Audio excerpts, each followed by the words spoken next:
Yahweh Hashem, Yahweh Shah, Barakatham, Yasha Allah, and Shamaratham to all the sisters holding it down at home.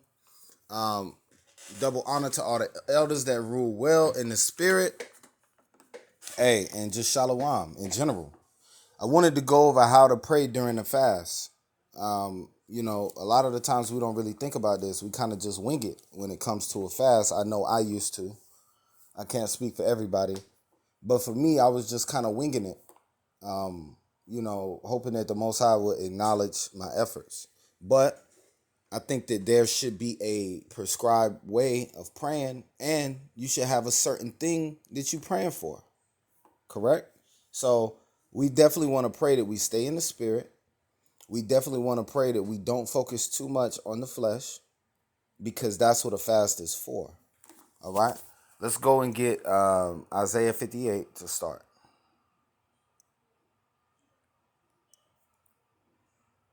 Okay, so the book of Isaiah 58 in verse 5. Is it such a fast that I have chosen? A day for a man to afflict his soul? Is it to bow down his head as a bulrush, and to spread sackcloth and ashes under his feet? Salaki, under him. Wilt thou call this a fast and an acceptable day to the Lord? So the Lord is basically asking you a question. Is it all about afflicting your soul? Is it all about bowing down your head? Is it all about spreading out sackcloth and ashes? Like, are these the things he's sitting up in heaven just waiting for? Man, I can't wait for somebody to pull out some sackcloth and ashes. No, man. The Lord is not worried about that. He wants to know what's going on the spiritual side, inside your mind. What's going on with you? Why are you fasting? You see what I'm saying? And are you asking for deliverance from the things that you fasting for? So these are the things we got to be mindful of. Verse 6. Is not this the fast that I've chosen? To loose the bands of wickedness, to undo the heavy burdens, and to let the oppressed go free, and that you break every yoke, man. This is what we fasting for. We fasting to loose the bands of wickedness. That goes two ways. Loosing the bands of wickedness can be, you see what I'm saying, not being in captivity to these wicked nations. That could be one way, but also another way is being in bondage to sin, man. Right? Paul told us in Romans chapter 6 that who you obey, you're a servant to whoever you obey. So you're a servant when you go to work, man. You're a servant when you go and commit wickedness. You're a servant to sin. And we need to loose the bands of that wickedness, to undo the heavy burdens. Hey, I got to work 2 jobs or whatever just to have enough money to go do something with my family. So if we living in situations like that, that's a heavy burden. You might have recently had a family member pass or something like that, or had some family members who just don't want to talk to you no more because you in the truth and they just can't get down with it. That's a heavy burden to bear, man. So all of these things we gotta fast so the Most High can keep our spirit strong and keep us in the right space. And to let the oppressed go free, and that you break every yoke. So once again, that's how we know he dealing with the Israelites at all times, because we've been oppressed everywhere we go. We oppress everywhere we go because these curses. All right. Verse 7. Is it not to deal thy bread to the hungry, and that thou bring the poor that are cast out to thy house? When thou seest the naked, that thou cover him, and thou hide not thyself from thine own flesh. So he giving you the real reasons why you're supposed to be fasting. He giving you the real reasons why you're supposed to be fasting. Verse 6, he tells you how, like, what you're supposed to be focused on when you fast. Verse 7 telling you what you're supposed to be doing when you fast. You see how the Lord broke this down? And then verse 8, then shall thy light break forth as the morning, and thine health spring forth speedily. So look, after you do it properly, then your light will break forth, and your health will spring forth speedily. Okay? And your righteousness will go before thee. And the glory of the Lord shall be thy reward. And your reward meanings your rear guard. So the righteousness of the Lord is going before you, and the glory of the Lord is going to protect the six. All right.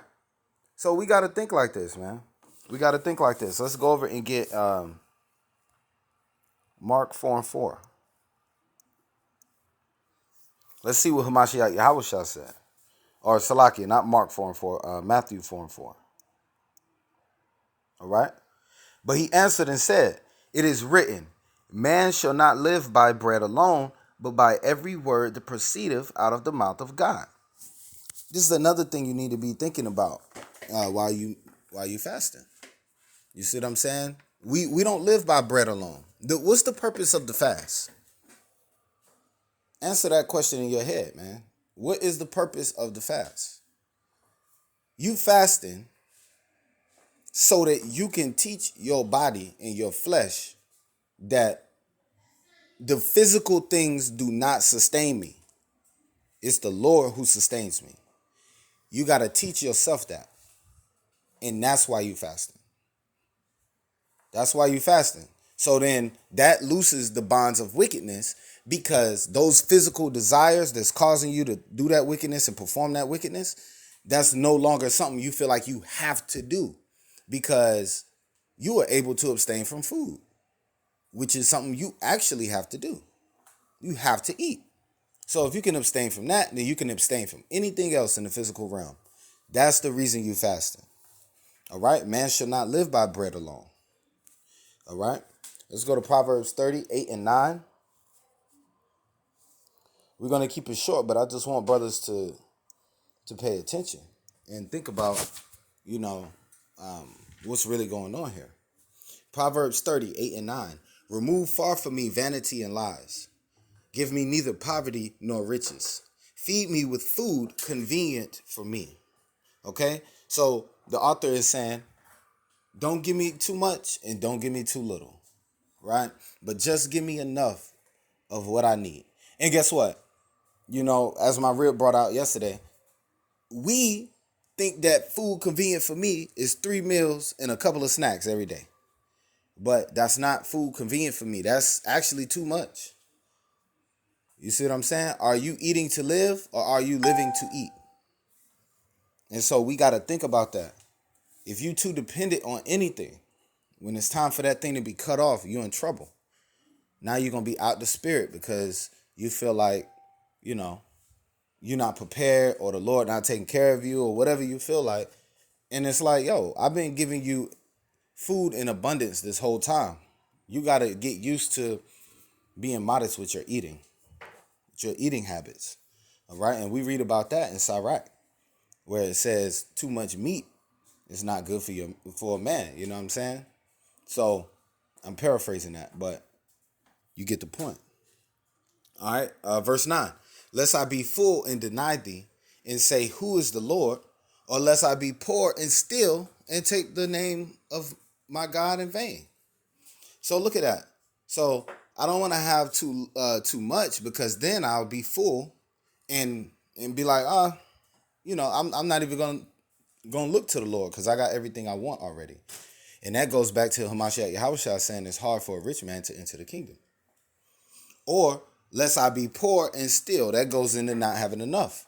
And now you push to the limit of where you got to steal, you got to cheat, you got to lie, you got to break the commandments in order to eat. And you don't want to be there. You don't want to be there. So this is the wisdom that the writer of Proverbs is trying to give you. Okay, and we got one more precept.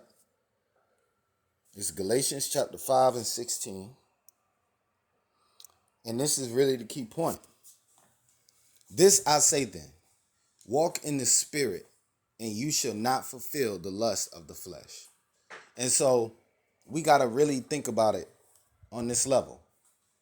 If we can stay in the spiritual realm longer, we will be able to ignore the physical things longer. And not that you need to ignore the physical things, but when you're going through temptation, that will be a good time to be able to ignore the physical things. That would be a good time to be able to switch over and be in the spirit, and you can conquer that temptation, thereby loosing the bands of wickedness. All right. So, hey, I pray all of y'all are safe. Y'all have a good week. I know the Most High gonna be with you in accordance with the covenant of our fathers, Abraham, Isaac, and Jacob.